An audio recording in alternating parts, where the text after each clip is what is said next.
Hey, business simulation class. I just wanted to do a quick overview of where we're at with the online students and the self-paced sections that you're doing. So we're really doing this off the balance scorecard. So I want to make sure that you kind of understand some of the things that are happening with this balance scorecard.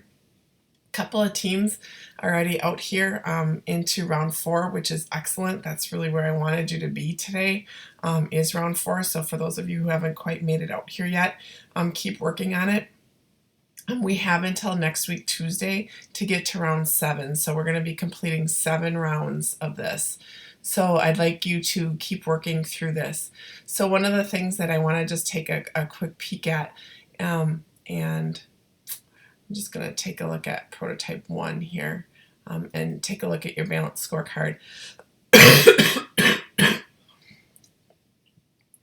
I'd highly recommend looking at your balance scorecard after each round to see where maybe you might be losing a few points. Certainly prototype 1, this is the one that I went into, has done a really good job. 84 out of 100 is superb. Superb. I don't even know who prototype 1 is, but superb. So great job with this. My in-person class is right around probably 60, between 60, 65, 68, in that range. So definitely doing really well in the 80s by round 4. So if you look at where you're getting all of your points, learning and growth, for prototype 1, you're getting all of your points with the exception of a little bit of employee turnover rate, but I wouldn't even worry about that. That's fabulous. The only place that you could probably work on a little bit more is this customer buying criteria and making sure that you're building to the customer what the customer wants. That's like a big issue. Stack out costs. So when you look at stack out costs, what are you getting graded on? Stack out costs are the lost sales due to stack outs as a percentage of total.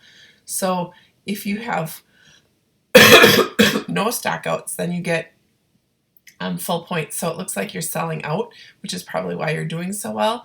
And so that is causing you to lose out on that stock out cost, because it seems like you're probably running out of inventory, maybe, is what it looks like, because you've got good plant utilization. Everything else is really good as well.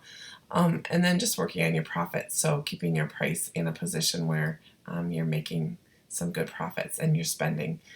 So profits, you get full points if your profits are over 13 million right now. So that's how you get full points. So if you come in here into your area, and I'll just pick another area, hallway sensors, as an example, and look at hallway sensors. If I go in here and look, basically what I'm looking at is any areas that maybe I'm not getting enough points in. So employee productivity, where do I get my points? Employee productivity is the improvement of your workforce efficiency due to recruiting expenditure, training hours. Apologize for that.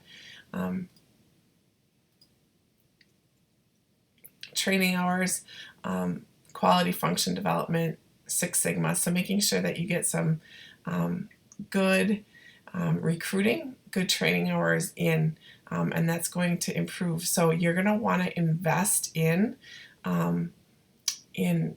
recruiting, and you're going to want to invest in training, and that's going to help you improve these numbers. I know it's a cost, but it's something that you're going to really want to do. So make sure that you do that. So that's one area that you can see that you can get a little bit more, I think, bang for your buck. Definitely pull out that team member guide too, that I have in the class materials, because this is going to give you some tips as well.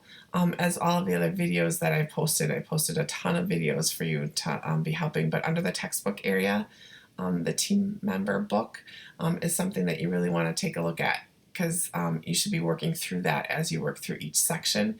It really does help, I know, the folks in our class to follow this team member guide and help them make decisions as they're working through this. Okay, so hallway sensors, that was one of the things that I noticed here.